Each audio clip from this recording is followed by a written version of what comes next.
Hello and welcome to my exclusive series, A Journey to Faith.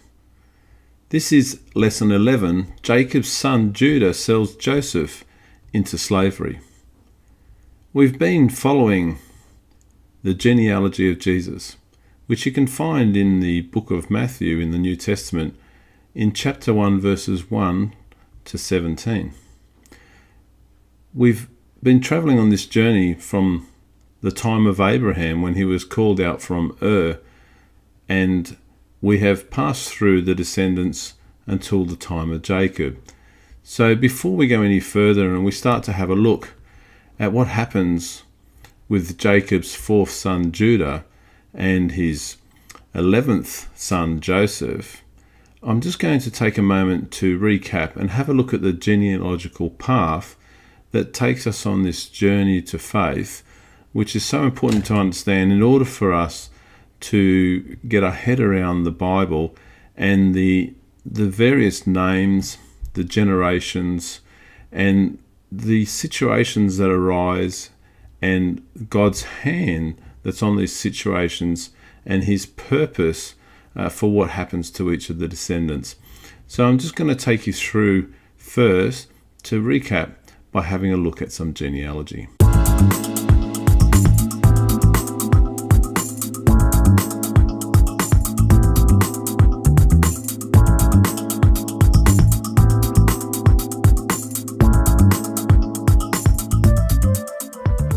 In my book, A Journey to Faith, there's many charts that are made available to you in order to help you to understand better the Holy Bible. Beside me here is one of those segments of one of those charts that are placed into the book. Now, all the dating on this is based on the Dionysian era system, which is a Christian calendar. Now, there's many variations in dating that are available. I've spent a long time working on this. So these are the dates that I'm putting forward for each of these different generations. The Bible actually tells us the difference in age in terms of how old the parents were and what age they were when they gave birth to each of the children. They don't always tell us how old they were when they passed away, and sometimes we're left to basically run estimates to approximate the age. So I've gone through this whole process, and this is the result of this section here for you. So having a look at this chart, we start off with Abram, as he was originally called before his name was changed to Abraham, and I've placed his birth date at the of the year in 1979 BC. Now, these dates that you'll come across with various people who've examined this will vary around the 2000 BC mark, according to their calculations. Now, from Abraham, he gave birth to two sons. Of course, the first son was Ishmael, who's not on this list because we're following the genealogy of Jesus, and the second son was Isaac by his wife Sarah, who was formerly known as Sarai. Now, based on this dating, I've placed Isaac's birth at the date of 1895 BC. He, of course, gave birth to Jacob and Esau, and Jacob's name was changed to Israel, and I've placed his birth date at 1835 BC.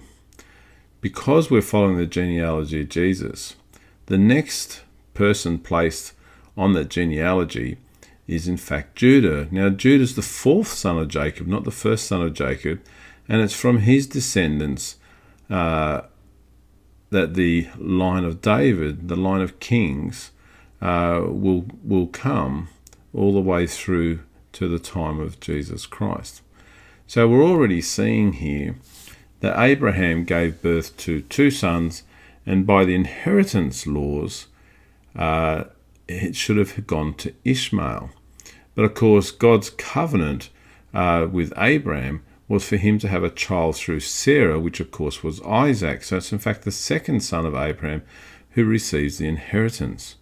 When we come to Jacob, well, Jacob and Esau were born, And Jacob's name actually means that he was hanging on to the heel of Esau. So once again, we find that Jacob, who inherited this blessing, is not in fact the first son, but he is in fact the second son. Then, of course, we come down to our next descendant that we're having a look at in this lesson, and we come to Judah, and we find that Judah is in fact the fourth son by inheritance. So it's pretty strange, isn't it? There's all these laws that are built around inheritance, but when we actually have a look at this, we find that the laws themselves aren't always fulfilled, but the covenant is.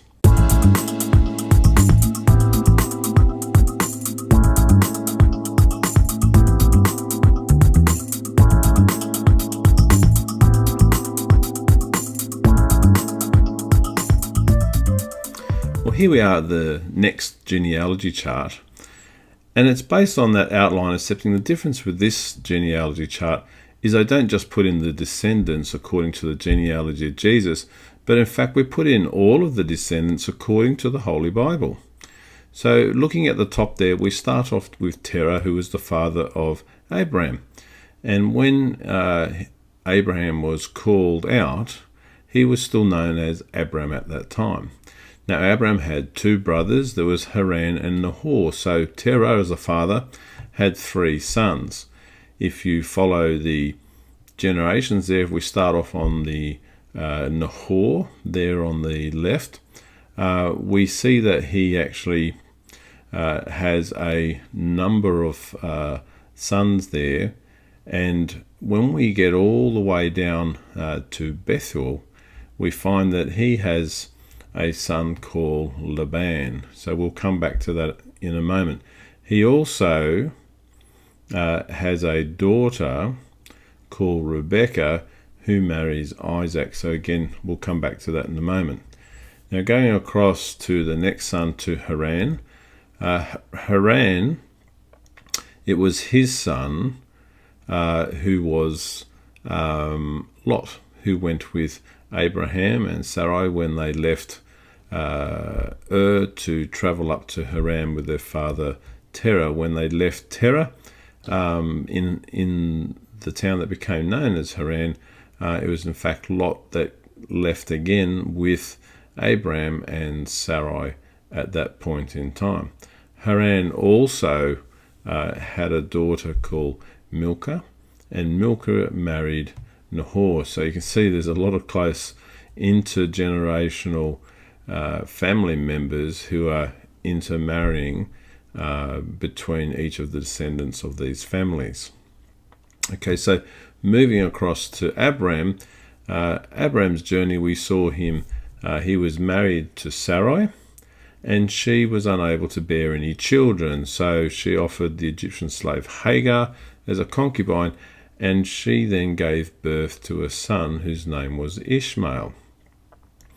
After this, we had the time when Abraham's name was changed, so he went from Abram to Abraham, and of course Sarai's name was also changed to Sarah. Subsequently, Sarah fell pregnant, and she gives birth to a son Isaac, of which was the fulfillment of the actual covenant. So at this point in time, we have Abraham, who has two sons, one Ishmael, one Isaac. Ishmael goes on to be sent out into the Paran desert, and he leads with his mother Hagar, and he actually has 12 children who are known as the 12 tribal chiefs of Havilah to Shur. So these are locations in between Assyria and the border of Egypt, and we'll come back to those 12 children later on. Now going to Isaac, Isaac had two children, and we have Esau and Jacob.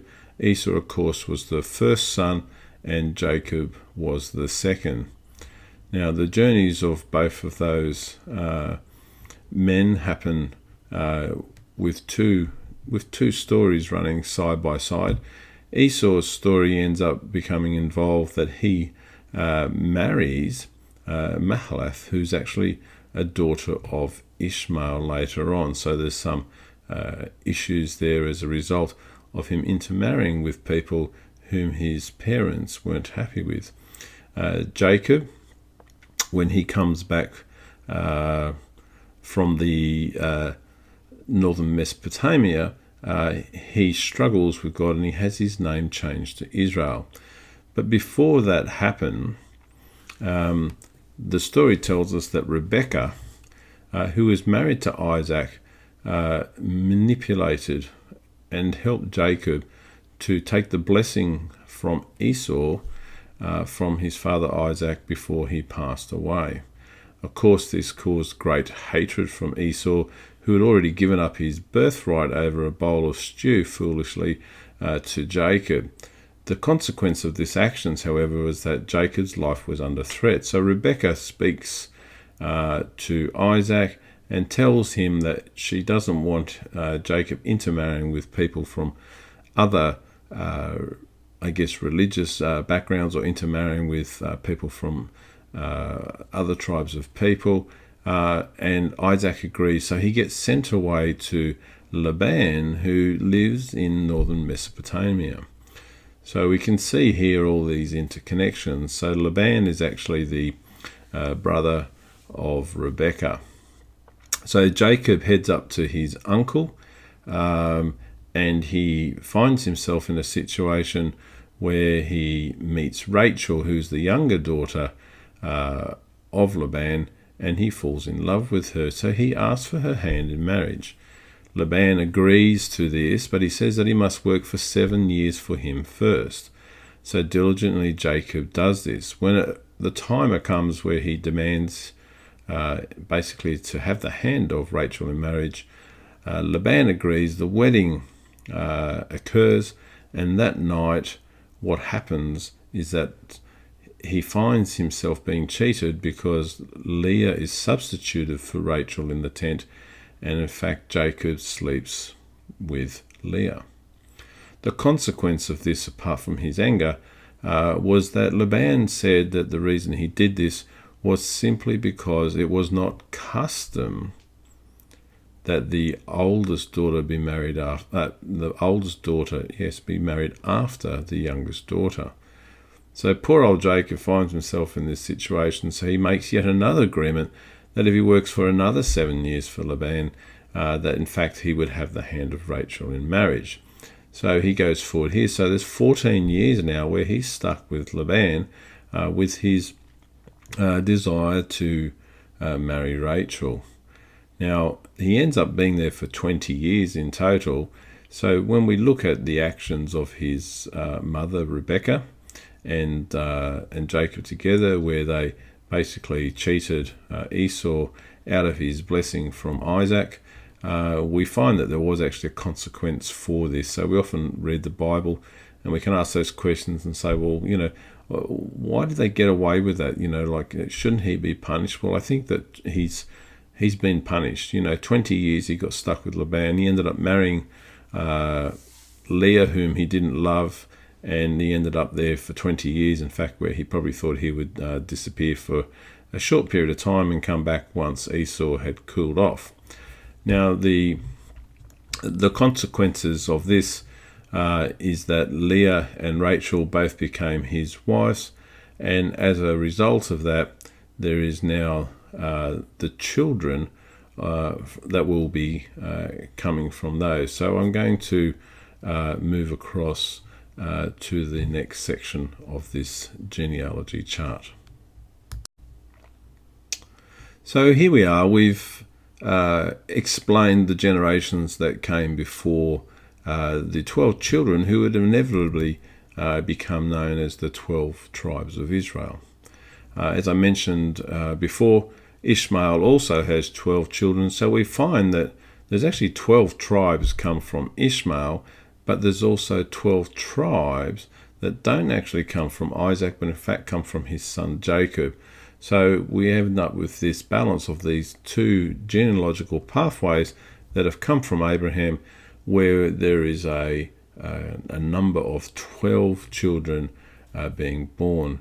Just to touch on it briefly, it's not the purpose for this particular lesson, But the sons of Ishmael end up becoming tribes that occupy what we call Havilah to Shur. Now, Shur is near the Egyptian border. In fact, the highway that passes through the land of Canaan, ancient Israel, was actually called the way to Shur. So if you went from Canaan across to Egypt along the coastal highway, as it was called, it was actually that particular highway.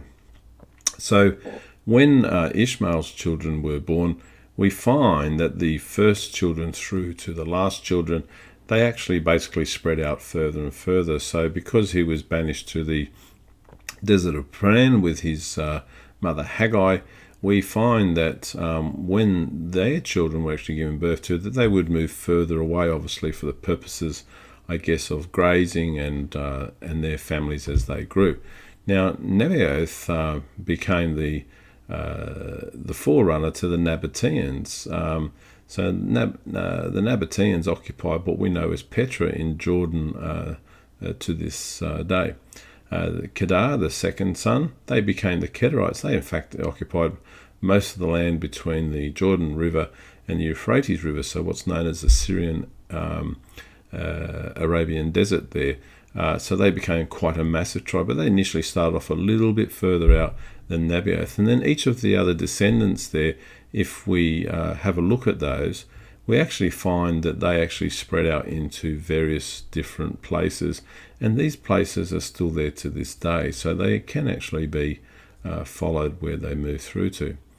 Now I'm going to bring you back to the purpose for this genealogy and this particular lesson, and that's that we're going to have a look at the sons of Jacob. So after he had married both of the sisters, we have these children that are actually being born. Now, both Leah and Rachel, who were wives, were also given slaves or bond maidens by their father Laban. And we find that Leah was given a bond maid called Zilpah, which you can see there at the bottom of the chart, just above number 7, Gad. And then if we look at Rachel and we follow down with our eye, we come to Bilhah, who was actually given to Rachel, and that's between Benjamin and Dan. So we now find that there's 4 women involved, and this is the story that unfolds in the Bible because of the situation where we find that the blessing of God withholds children from Rachel. So I've placed these all here in order by numbers to help you to understand this particular pathway. So Leah, who was blessed the most by the Lord because she wasn't favoured by Jacob, she gave birth to Jacob's first son, who is Reuben, the second son, who is Simeon, the third son, who is Levi, and the fourth son, who is Judah. Now, Judah, of course, becomes the next person in the genealogy of Jesus that the inheritance is going to pass through. Okay, so then the 5th child, because Rachel was unable to have children, she gave her slave to sleep with her husband, and from that the 5th and 6th child, Dan and Naphtali, were actually born. So this gave her some form of comfort, I guess, that she had some children. However, following this, the slave of Leah was given to Jacob next, and the 7th and 8th child down there at the bottom, Gad and Asher, were actually born. So we find at this point in time, Leah has 4 children, Rachel's slave Bilhah has 2 children, and then Leah's slave Zilpah has 2 children.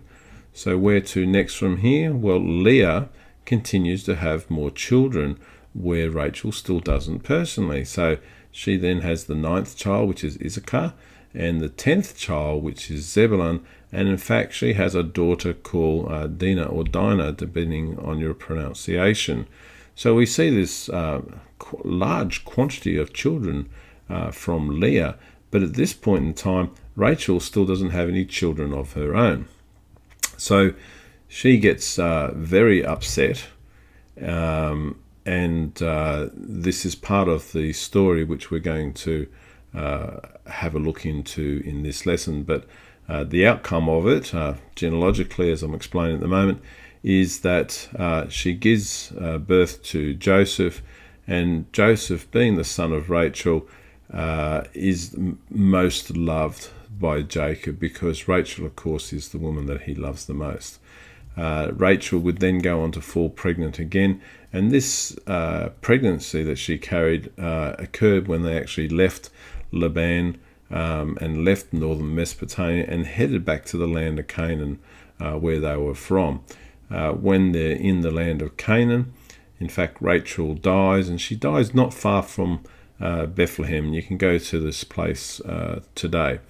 But before she dies, she gives birth to Benjamin, and of course, Benjamin, like Joseph, becomes two of the children whom he loves most, and it actually affects the story and the decisions and the outcomes that the Bible reveals to us.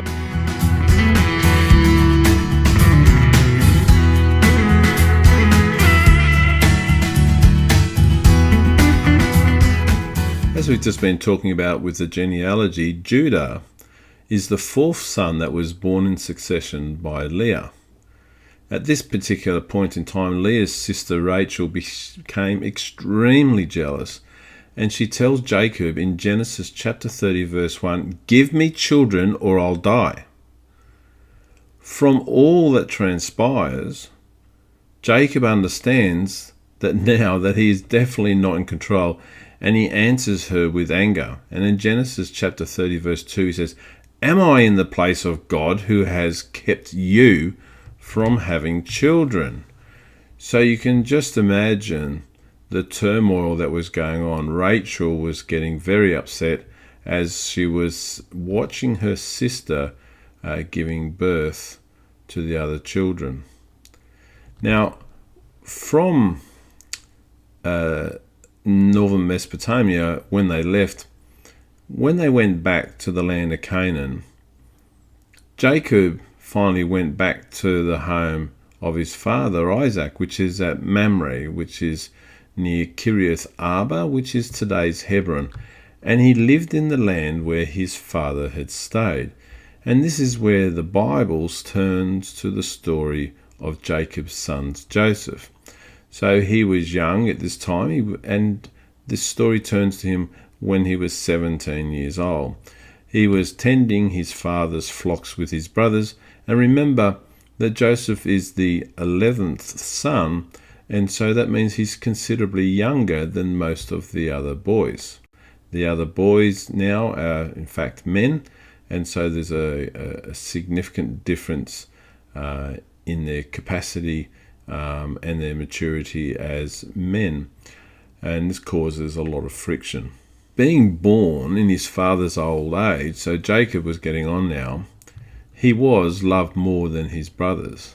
So Jacob, who is now called Israel, made a richly ornamented road for him, and his brothers hated him. Joseph had two dreams that he was revealing to them. And the first one comes from Genesis chapter 37, verse 7.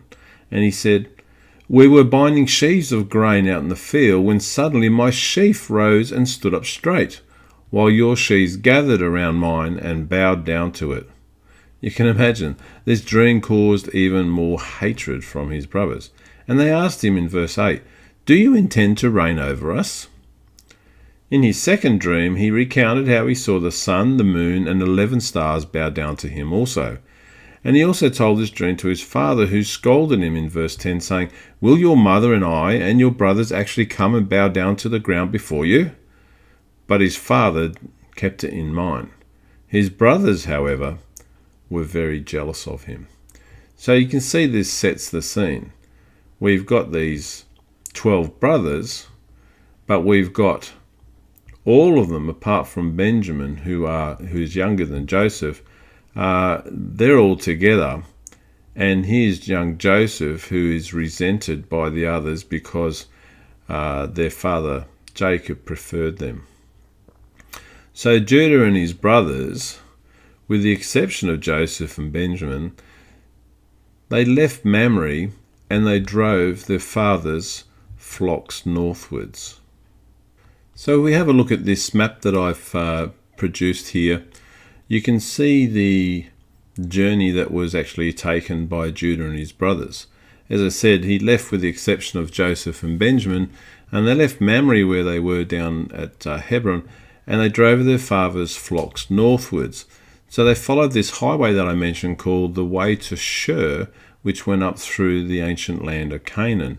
They would pass through the hill country and go looking for better grazing, as was necessary at the time, depending on the growth and the rain, etc., in the different areas. So they would move their flocks around accordingly. So they passed through Shechem, and then they would continue northwards to a place called Tirzah, where they would then move their flocks northwesterly direction until they found good grazing at Dothan. So if you have a look at the map there, there's an orange arrow which goes from Mamre there, which is next to Hebron or ancient Kiriath Arba, and they would pass up through the hill country along this way to Shur highway. They went past Bethlehem, which we know today is Bethlehem. They went past Salem, which we know today is Jerusalem, and they would have passed between Ai and Bethel, which was ancient Luz, and then they would continue through past Shiloh, where the Ark of the Covenant would be held much later. And then through there they went to Shechem, which in these days was actually known as Sachmu, but later became known as Shechem. So I've put both of the names on there, the ones that we know biblically and the ones that are recorded historically there. When they get up to there, you come up to a junction at a place called Tirzah, and at that junction you can either head down the hill country to what's known as Beit Shean, the house of rest, which is that junction that heads back and forth across the Jordan River up to northern Mesopotamia, or they can veer to the left in a slightly northwesterly direction, more predominantly westerly, heading back towards the Mediterranean, or the Great Sea as it was known in those days. And they arrived in a valley there that was known as Dothan. So all of these are recorded in the Bible there for you. So we're simply tracing their steps, placing them on a map of the ancient highways and locations to give you a better feel of the travelling that they were required to do. Now, Israel, as we know it today, and the land of Canaan back then, is actually not a big country. So some of these distances where you think, my goodness me, it's such a vast distance to travel. Yeah, it was a long way on foot, but the reality is they are not long distances. So these were certainly very manageable for people to travel. Okay, so when they arrived at Dothan, having a look into this ancient place, it was actually a well-built fortress there, and it had 10 rooms that were abutted against a thick protective city wall, which apparently was 25 feet high or 7.5 meters near the gateway. And leading up to the gateway, there was a wide stairway, but there was no spring inside the city. So the water had to be hauled from a well a few hundred feet, about 120 meters down the slope in the plain of Dothan. So 2 wells have been dug to supply water for all the needs of the city and its livestock. So this is all historically recorded. Now it's suggested that the name Dothan, where the brothers of Joseph had taken the flocks to, it actually means 2 wells. And it's a significant connection is made to the plight of Joseph here, because archaeological records provide us with an understanding of the city of Dothan and its source of water coming from 2 wells.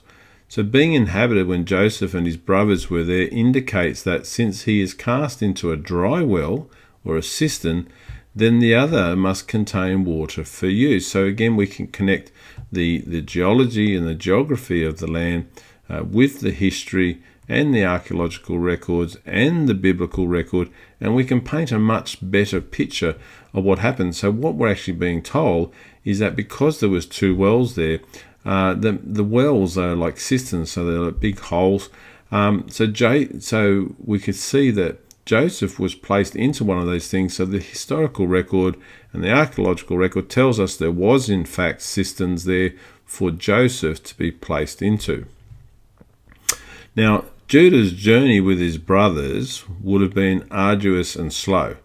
As I said, Dothan for them by foot was a long way from Mamre, even though it's not so far for us to drive. In fact, it's 100 kilometres, or roughly 63 miles in difference.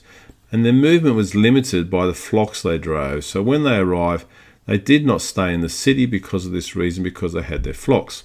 So instead they drove their flocks on into the Dothan Valley, where Judah pitched his tent with his brothers.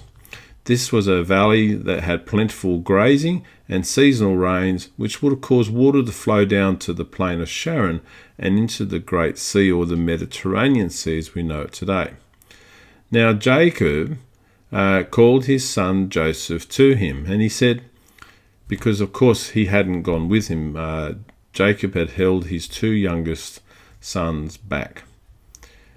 In Genesis chapter 37, verses 13 to 14, it records what Jacob said. And he said, "As you know, your brothers are grazing flocks near Shechem. Come, I am going to send you to them." "Very well," he replied. So he said to him, "Go and see if all is well with your brothers and with the flocks, and bring word back to me." Jacob sent Joseph north to look for his brothers from Mamre in the valley of Hebron. Understanding that Jacob is sending a 17-year-old boy through hostile territory by himself across a distance of 100 kilometres, or 63 miles, to check on his more mature sons is pretty extraordinary. Despite what transpired, Jacob's decision represented that he had a great trust in the Lord, otherwise he wouldn't have sent his son on his own. Now Joseph made his way northwards through the hill country along the way to Shur as well, until he reached Shechem, where he expected to find his brothers. So in other words, when he travelled, he didn't know exactly where they were, but his father said at Shechem. So he focused on getting to Shechem. And so he expected to see his brothers there in his father's flocks. But when he arrived, he was unable to find them anywhere. He was seen by a man who saw him wandering around the fields in this richly ornamented robe that his father had made him.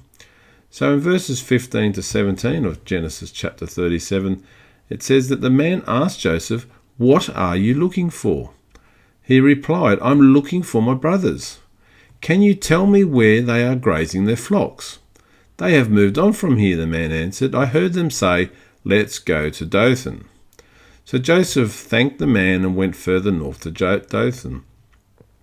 Joseph spotted them in the distance and made his way towards them. So at this point in time, we're going to switch and reflect on how the brothers would have been feeling at this point in time. So Judah and his brothers, they were tending their father's flocks, and they would have spotted Joseph heading towards them in the distance. They knew who he was straight away, because they couldn't help but notice this richly ornamented robe that their father had made for him, and this, of course, caused a lot of problems. They were jealous of the younger brother, for their father loved him more.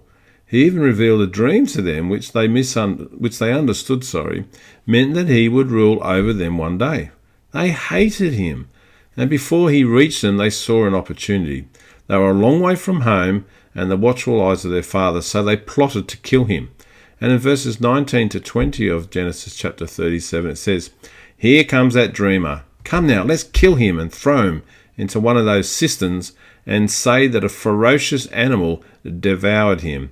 Then we'll see what comes of his dreams." Note here that they say one of those cisterns, so there's more than one. Once again, that alignment with the information that I've given to you, which can be recovered archaeologically. Now, only Reuben protested. He suggested holding Joseph unhurt in an empty water cistern rather than dumping his dead body in one. He planned to rescue him later and take him to their father. But Reuben didn't want to be any part of this, so he left.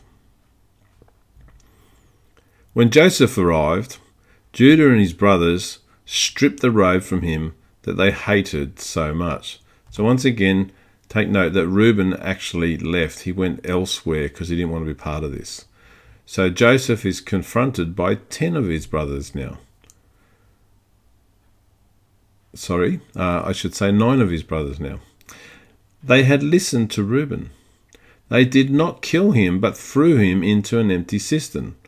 After they had dealt with Joseph, Judah sat down with his brothers to eat a meal, but could not help but notice a caravan of Ishmaelites on their camels coming from Gilead in the east. Now, if you look at the map there, you'll see that I've got a green arrow there which shows you the pathway they would have taken in order to come across the Jordan River and to meet them there at Dothan, having travelled from the east.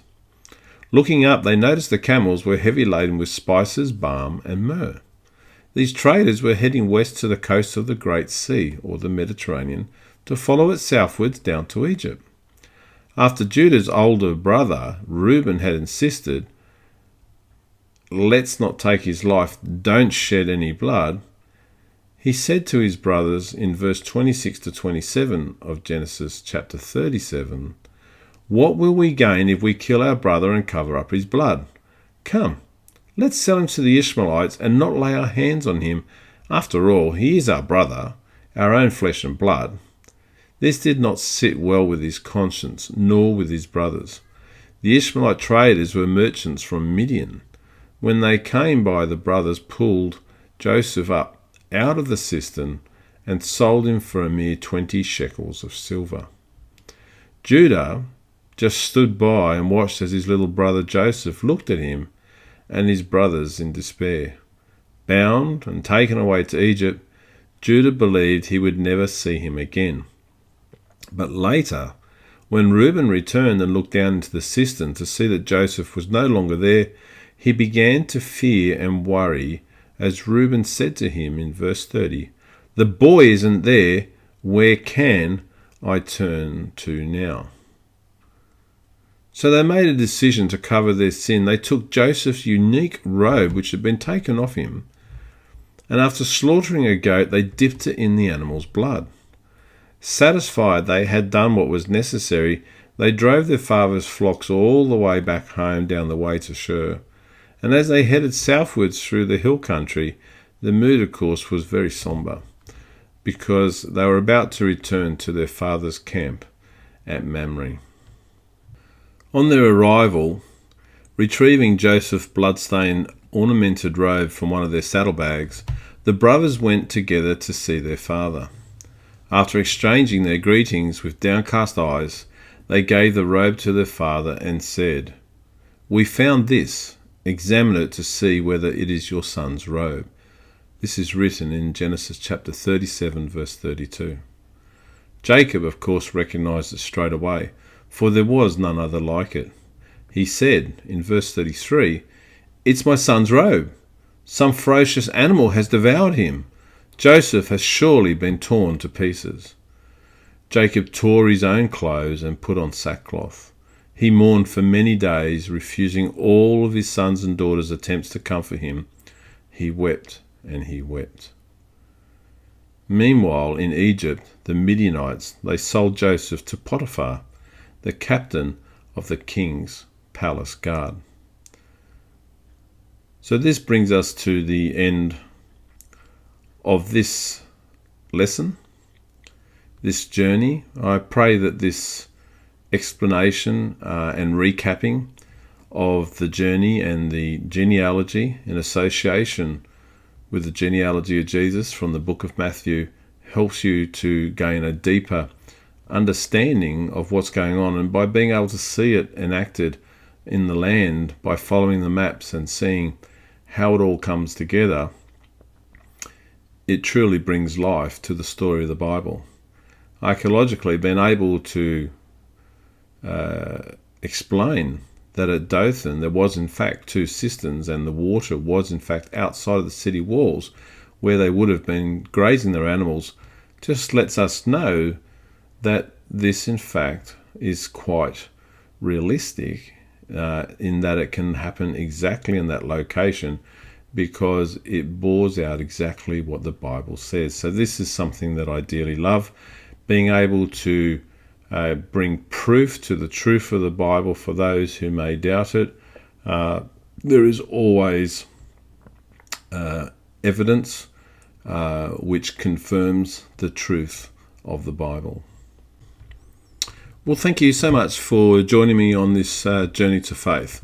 In our next upcoming lesson, lesson 12, we'll actually be continuing on with the journey of Judah in the Bible as he comes to that time where, in his grief for the wrongdoing that he's done, he actually leaves his family and he goes and meets a person whom he marries called Tamar. So that will be in our upcoming lesson 12. I'd just like to thank you so much for joining me to watch this video. I pray that I've been able to bring to life the Bible a bit for you and give you some further insight and understanding into the very stories that were actually being told. It's significant at this point in time to say that the story of Joseph is something which we just see as this incredible injustice, and yet Joseph was giving these prophetic words when he spoke twice about these visions that he'd actually seen. Of course, these visions caused angst amongst his brothers, who already hated him because they saw him as favoured by their father Jacob. Now, as a result of that, this forced their hand, if you will, where they took the decision wrongfully, but nonetheless they took the decision to sell him into slavery. The consequence of that, however, is that there's going to be a fulfillment of these very prophetic words from the vision that Joseph, in fact, gave to them and to his father. So as we go into the ongoing story of the Bible, we learn that Joseph, in fact, when he was sold into slavery, inevitably he was actually being sold into a position whereby he would become the future ruler of Egypt itself. And when a time of testing came, when a mighty drought affected the region, he in fact would be able to take care of his own family, and also the significant fact that his brothers, these 12 brothers, they were going to be the future tribes of Israel. And clearly they were not united. So how was that possible that they were ever going to make a nation out of these people when the brothers themselves are actually disagreeing amongst each other? We've got Benjamin, who was not sent with them because he was younger and being protected by Jacob. So there's obviously a lack of trust that they'll take care of him. We've got Joseph, who was sold off into slavery. Reuben, who didn't agree with them about killing them. And we've got Judah when he comes back, which we talk about in the next lesson, who has such remorse he leads his other brothers. So obviously there's a fair bit of chaos going on here, not to mention the fact that Jacob has been left mourning his son, thinking he's dead, when in fact he's not. So when we look at the genealogy of Jesus, and we actually have a look at the inheritance and the purpose that God would actually pass through these generations one by one until Jesus would actually become a descendant from these very people. So of course God's hand is on this plan, and this is a significant part of what we need to understand as we go on our own journeys in life, that God has a plan for each and every one of us. And whilst we get put into these situations where we think it's perhaps unfair, unjust, or a disaster, and we struggle to see God in it, in fact, he's actually doing things which are going to have an outcome in his will, in his plan for your life. So once again, thank you so much for joining me. Now, just beneath me here, I've got a couple of addresses there. The first one that's there is actually of my website, thejesusmovement.com.au. This is a place where you can go to watch all of my videos. There's also information on there for other areas. There's blogs that are written. There's a tour to Israel, which I'm running, which you can actually book through the website. And there's also some resources that are being developed in order for this ongoing teaching. This is a series that's been taken from my book. The picture's there next to me, A Journey to Faith, Why the World Needs Jesus Christ. So this book will become available at a not too distant future. And in fact, it will be put up for sale, so you can purchase this story, this whole journey of the genealogy of Jesus from the time of Abraham through to Jesus through this particular website. Additionally, there I've got my YouTube channel, the Jesus Movement Paul Brunton. If you type that into the search bar, and I would love, if you're not already subscribed, if you could press that subscribe button.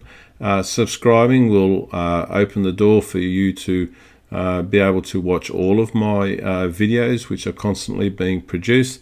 There is 5 different playlists for you to enjoy, and this is one of those playlists. So once again, just press that button there. Where is it? There we go. Press the subscribe when you're finished watching this video. And if you'd like to receive a notification in your email for each of the upcoming videos as they're released, you just simply press the bell symbol next to it. Just remember, you've got to have a Gmail account in order to subscribe on YouTube. So if you don't have one, just create a Gmail account, put that in there, sign up, and then go back to the red subscribe button and press it, and that will connect you to my YouTube channel, and also allow you to connect to any others should you choose to.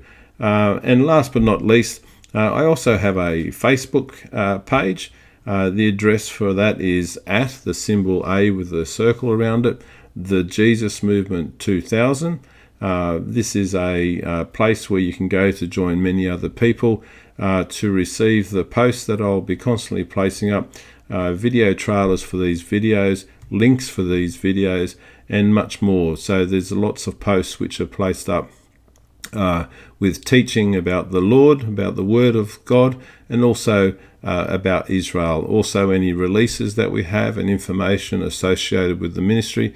And it's also a place where, if you would like to contact me personally to communicate, that you can go on to Messenger there. So please avail yourself of that, and I would love to get to know you. Well, that's all for me. I'm Pastor Paul. Thank you for your company.